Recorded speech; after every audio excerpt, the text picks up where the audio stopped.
Olá, empreendedores!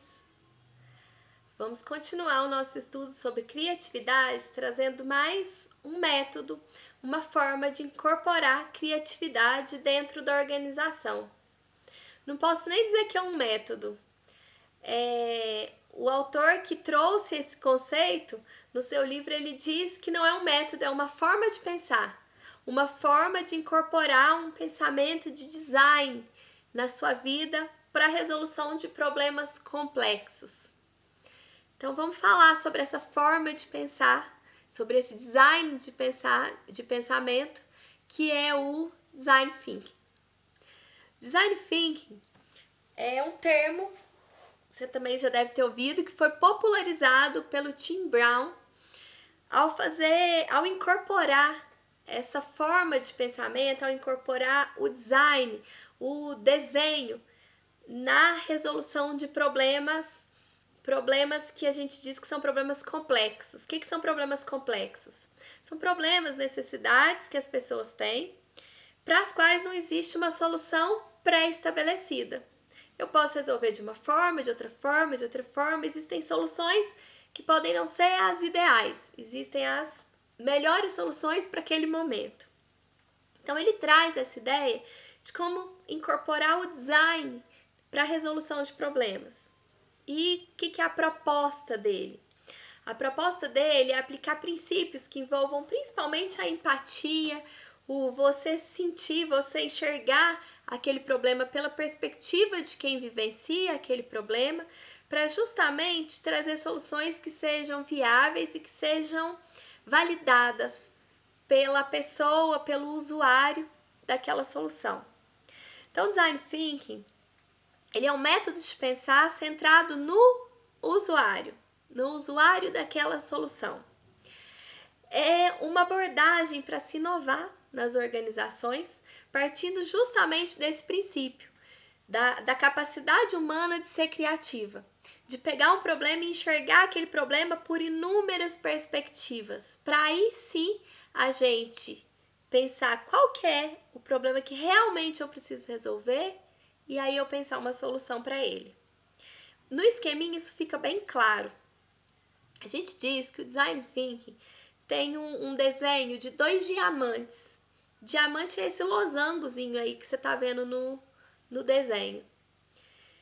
A gente tem um primeiro losango que a gente chama de diamante dos problemas. Ali vão ser discutidas todas as possibilidades de problemas que são gerados por aquele gatilho que desencadeou esse Design Thinking. E depois a gente tem o diamante que a gente chama de diamante das soluções, em que, tendo um problema já bem definido, lá no diamante do problema, eu vou buscar soluções para ele. Por exemplo, eu tenho um gatilho, eu estou fazendo um design thinking na minha academia de ginástica. Eu tenho um gatilho de que as pessoas não estão procurando a academia em determinados horários, que diminuiu a procura lá da minha academia e eu preciso resolver esse problema. É um problema, mas ele está bem definido? Não, ele é um gatilho. Eu sei que eu preciso resolver, eu preciso aumentar a demanda pelo serviço da minha academia. É um problema que está geral. Então eu preciso afunilar aquele problema. Então eu vou para uma etapa que é de descoberta, que é essa primeira etapa aqui do meu diamante. Então eu tô, assim como lá no brainstorm, eu tô abrindo, eu tô divergindo, eu preciso explorar aquele problema e gerar uma enorme quantidade de problemas específicos, os quais podem ser responsáveis por aquele problema maior. Aí eu vou definir qual problema eu vou atacar primeiro. Entre os inúmeros problemas que podem estar causando a falta de demanda para minha academia, qual deles eu vou primeiro atacar? E aí depois eu faço de novo um outro brainstorm ou uso alguma técnica para gerar uma quantidade enorme de soluções e depois gerar o resultado, né? Eu vou medir o resultado. Então vamos pensar primeiro no primeiro diamante. Eu trouxe para vocês o exemplo da academia de ginástica sem demanda, isso é um problema geral. Eu preciso entender melhor esse problema. Por que isso está acontecendo? E aí você me diz, então vamos fazer uma pesquisa. E aí é que vem o potencial do design thinking. Ele não é baseado somente em pesquisa. O que ele diz? Que você tem que ver o que as pessoas não fazem, escutar aquilo que elas não dizem. Ele vai além da pesquisa. Mais do que perguntar quem que está lá malhando, o que está acontecendo, identificar problemas por meio da pesquisa de mercado, por exemplo, eu vou observar e empatizar com o meu cliente. Tentar enxergar aquela situação pela mesma perspectiva do outro. E aí eu tô fazendo esse movimento de descoberta de por que aquele problema está acontecendo. O que ele sugere? Que primeiro a gente observe os extremos. O que são esses extremos? Aquela pessoa que vai todo dia, que é cliente fiel, por que ela vai? Qual que é a motivação dela? O que ela gosta do que está ali, do que é oferecido? Por que ela está ali e não em outro lugar? E aquela que nunca vai, que só fez a matrícula e não foi, por que ela não foi? É o meu outro extremo, aquela pessoa que nunca tá ali, aquela pessoa que não quer o meu serviço.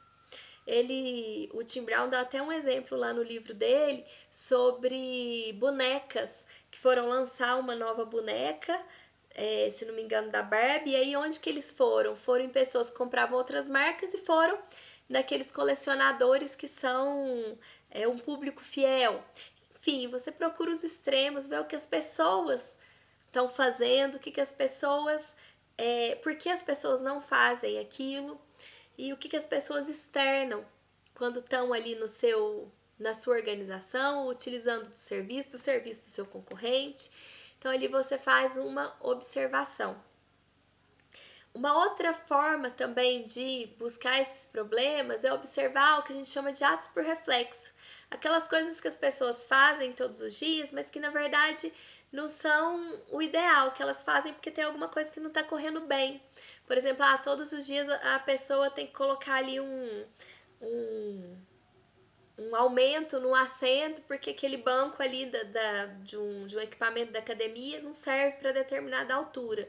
Todo dia ela tem que colocar ali um jeito de escorar alguma parte do equipamento para ficar com uma usabilidade melhor. Todos os dias eu tenho que pedir emprestado uma toalhinha porque eu me esqueço da toalha para limpar ali os equipamentos. Todos os dias eu tenho que esconder determinado pertence porque os armários não são suficientes ou porque não cabe determinada mochila. Enfim, o que está acontecendo que as pessoas sempre fazem, mas que não é o ideal e que eu posso gerar ali uma melhoria. Outra coisa que é importante nesses insights, será que as pessoas estão fazendo alguma coisa, mas que em outra realidade eu posso incorporar alguma coisa de outra realidade para dentro daquele meu serviço? Vou dar um exemplo, que é esse zoom in, zoom out. Vamos supor que eu tô notando que as pessoas estão ali na academia com aquela cara de achando aquilo ali cansativo, maçante. E aí, olha aí o meu processo criativo. Nessa minha fase de preparação, que eu tô vivendo outras experiências, eu notei que quando eu tô num happy hour, toda vez que liga ali a luzinha de boate, que coloca uma música animada, o que acontece? Todo mundo que tava ali só conversando, tava num papo mais maçante, talvez, todo mundo levanta e começa a cantar, e aí aquele clima muda porque a luz me anima, a música animada me anima, uma música diferente que eu não costumo escutar todo dia, tocando. Opa, será que isso, eu dou passo uma visão sobre aquilo ali, aprofundo, por que aquilo ali no bar me deixa feliz? Será que é a luz? Será que é o tipo de música? Será que é porque é uma música diferente? Será que o que naquele ambiente, eu vou olhar com uma lupa para aquele ambiente. Por que aquele ambiente me deixa feliz? Será que isso eu posso trazer para o meu ambiente academia, que eu estou discutindo lá no meu design thinking, que eu estou remodelando? Então, tudo isso eu consigo absorver nessa fase de pesquisa. O que talvez está tornando aquilo ali maçante, chato? Será que as pessoas estão achando maçante, chato? Ou será que as pessoas não estão tão animadas igual elas estavam lá no barzinho conversando e aí tocou a música e resolveu? Enfim, né? O que de outros ambientes eu posso observar que eu posso trazer aqui para o meu problema? E talvez o que se mais destaca no design thinking é a empatia. Conseguir vivenciar a experiência do seu usuário, da pessoa que usa o seu produto, ou que é impactado pelo seu produto, ou que é impactado positivo ou negativamente pela sua organização. Ou seja, às vezes a pessoa está reclamando da sua organização porque ela é vizinha ali da organização e ela não gosta, por exemplo, de ser vizinha daquela empresa, daquela indústria. E aí você fala, não, mas ela, né, também tá reclamando, o barulho que a gente faz é num horário que é possível fazer barulho, ou o movimento que a gente causa aqui na rua é só em determinado momento, a gente nem tá impactando tanto. O que é esse momento da empatia? Enxergar sobre a mesma perspectiva, né? Ir lá, né? Se o problema é o movimento, vou lá no horário que ela tá reclamando. Será que isso aqui tá impactando? Tá impactando ela levar o filho na escola? Tá impactando porque ela talvez não consiga entrar com o carro na garagem? Talvez porque o movimento ali realmente tá demais? Enfim, aquele problema que a gente está lidando com ele sob a perspectiva de outras pessoas, como ele é visto. E tudo isso vai me gerar uma visão maior do problema que eu estou enfrentando. Vai me permitir pegar esse gatilho, esse problema geral e quebrar em inúmeros problemas mais específicos. Por exemplo, nessa fase de empatia, eu posso notar que as pessoas deixaram de ir para academia porque elas não têm onde deixar os filhos, porque tá muito caro pagar uma babá para aquele horário. Então pode ser que por isso caiu o número de mulheres. Eu posso notar também que esse problema é causado porque as pessoas preferem ir para o happy hour que eu citei do que ir lá para fazer um exercício. Eu posso notar que é porque a mensalidade não está condizente com o do meu concorrente. Eu posso notar inúmeros problemas que são componentes daquele problema geral. E aí eu vou definir qual deles está impactando mais. Qual deles eu tenho condição de resolver. Então agora eu faço uma fase que é de convergência para encontrar qual que é o problema que eu vou definir como o primeiro problema a ser atacado. E aí, como que eu faço isso? Eu faço isso verificando a mesma coisa que eu verifiquei lá no brainstorm. O que realmente vai impactar a maior parte dos meus usuários, a maior parte das pessoas afetadas por aquele problema, ou a maior parte das pessoas que não estão vindo para minha academia, no caso do exemplo, né? Como eu vou impactar o maior número de pessoas? Qual o problema impacta o maior número de pessoas? E esse problema é viável de resolver? Ou será algum problema, como eu disse lá o caso do happy hour, que eu já consigo imaginar uma solução inovadora e que possa captar pessoas que estão sofrendo desse mesmo problema? Eu acho que aquela solução que eu falei lá da boate possa ser uma solução inovadora. Realmente causa um impacto, porque as pessoas, a maioria que deixou a academia é por procrastinação, porque quer fazer uma coisa mais legal com os amigos. É viável? Consigo talvez resolver esse problema aqui? Acho que sim. Então vou combinar ali quais problemas eu consigo resolver com base em como eles impactam a vida dessas pessoas e decidir qual que é o problema que eu vou atacar primeiramente. Então eu fecho esse diamante do problema. E aí, com esse problema bem definido, eu vou para o diamante da solução. Quais são as várias ideias que eu posso gerar para resolver aquele meu problema? Eu posso gerar um plano, por exemplo, para as empresas, que caso as pessoas queiram vir para um happy hour academia, elas vão ter desconto. Então eu posso criar um aplicativo ali que as empresas pagam uma parte da mensalidade das pessoas que trabalham com ele, a gente cria um convênio. Ou eu posso trazer aquele ambiente do bar lá que eu tive aquele meu insight aqui pra dentro, colocar uma luzinha de boate aqui na minha academia. Não vai tocar só aquela música de academia, de vez em quando vai tocar também um pagode, alguma coisa que eu acho que vai mudar o humor das pessoas.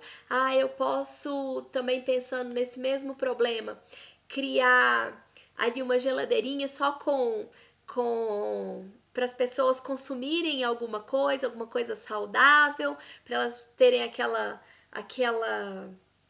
sensação de que elas estão ali como num happy hour, de vez em quando conversa, eu posso criar uma sala de conversas que as pessoas podem ir para descansar, enfim.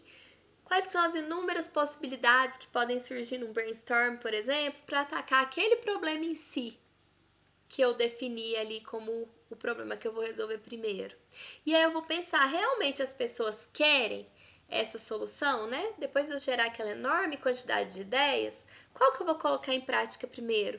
Qual que eu tenho viabilidade, que eu tenho condição de produzir? Os meus recursos hoje, ou o dinheiro que eu preciso investir, é suficiente? O que eu tenho é suficiente para fazer aquele investimento, né? O que é viável? O que é possível fazer? E aí eu vou estudar qual que é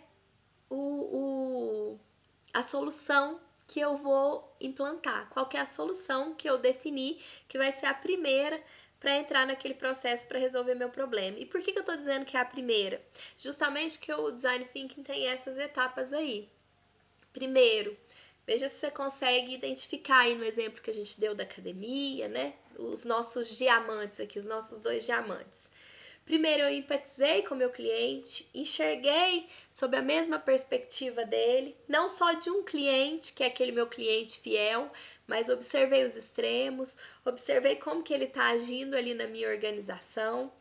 Depois, eu defini o que eu vou resolver, qual que é o problema que eu vou resolver primeiro. Idealizei, né? O que eu trouxe? Né? Eu defini que o meu problema é que as pessoas preferem ir para outros lugares depois do trabalho, que elas não estão valorizando a saúde, elas estão valorizando mais a convivência. Ah, tá. E o que eu idealizei? Eu idealizei um plano que eu consigo combinar a ideia que alguém me deu sobre um plano, um convênio com as empresas para que as pessoas venham no happy hour da academia e transformar o ambiente da academia. Então, é uma junção de 2 ideias para atacar esse problema. E aí, consigo prototipar, consigo colocar aquilo ali em prática de um jeito que seja o mais econômico possível para testar? Ah, consigo. Mudar um pouco o ambiente, a música é fácil de mudar, não preciso ter muito gasto nesse ponto, consigo fazer convênio só com uma empresa para a gente testar, para ver se aquilo ali realmente é viável, se as pessoas realmente desejam esse convênio com as empresas, se elas realmente compram a ideia. E aí eu testo. Funcionou? Implemento. Percebe que existem várias setinhas de retroalimentação desse processo? A qualquer momento, eu tô lá na minha ideação, percebi que eu empatizei, né, que a minha percepção do usuário talvez não gerou boas ideias para mim. Eu preciso voltar lá e entender de novo a perspectiva do usuário. Ou, antes de criar um teste daquela solução que eu idealizei, será que não compensa eu ir lá e passar por esse processo de empatia de novo? Ir lá na empresa, ver o pessoal saindo, entender se eles realmente topariam ir para academia, entender como que é a realidade deles, se é fácil de deslocar, por exemplo, e eu volto lá na empatia, passo pela ideação de novo e já trago meu protótipo de uma forma diferente, testo, implemento o que for viável e sempre volto na empatia. Por quê? Porque, como eu disse, o processo de inovação ele pode vir em camadas. Ou seja, implementei essa parte. Opa, mas lembra lá no primeiro diamante que eu tinha falado sobre as mães que também tem o problema de não poder ir porque não tem onde deixar os filhos? Será que eu não consigo também colocar uma recreação? Lá um crossfit infantil? Alguma coisa naquele horário que vai mais mães? Ah, então será que eu posso pegar mais um componente daquele problema para vir aqui resolver e passar por essas fases aqui de design? Então, por isso, esse processo, ele é cíclico, eu posso ir acrescentando camadas de resolução daquele problema, e ele é não linear, né? Pode ser que ali no meio eu faça um teste e veja que aquela solução que eu propus não é a ideal. Então, eu não vou implementar em grande escala, eu vou testar a resolução daquele problema de uma forma diferente, vou testar uma outra ideia. Então, por isso, ele é uma forma de pensar, uma forma de pegar um problema complexo e antes de resolver com a solução mais usual, pensar sobre possíveis causas daquele problema, sobre como quebrar aquele problema em várias e inúmeras partes, para aí sim pensar numa solução que seja inovadora, que talvez não seja. E aí eu vou retomar uma frase que é muito comum, que é do Ford, que ele fala assim: se eu perguntasse quando eu inventei lá o Ford T, né, o carro, se eu perguntasse o que as pessoas queriam, elas iam dizer: eu quero cavalos mais rápidos. Por quê? Porque a realidade das pessoas é aquela. Então, por meio de processos como esse, métodos de pensar os problemas com base na empatia, na observação, e não só na pesquisa, e não só em perguntar para o seu cliente, mas realmente vivenciar o que o seu cliente vivencia, ou vivenciar um problema, e agora puxando principalmente para esse lado da gestão ambiental, puxar como que aquelas pessoas estão vivenciando aquele problema. O que é mais importante resolver naquele momento, de imediato. Às vezes eu não preciso resolver o problema inteiro, eu posso vir em camadas.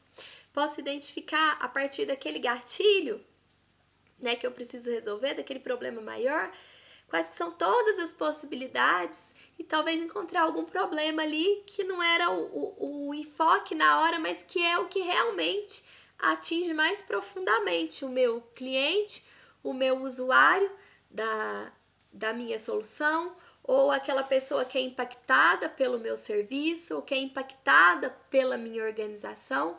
Então, para todos os campos, para o campo social, para o campo ambiental, para o campo pessoal, é possível a gente usar esse método de pensar, design thinking, para repensar os problemas e escolher um problema para ser testado, para ser explorado e para gerar possibilidades de inovação, certo?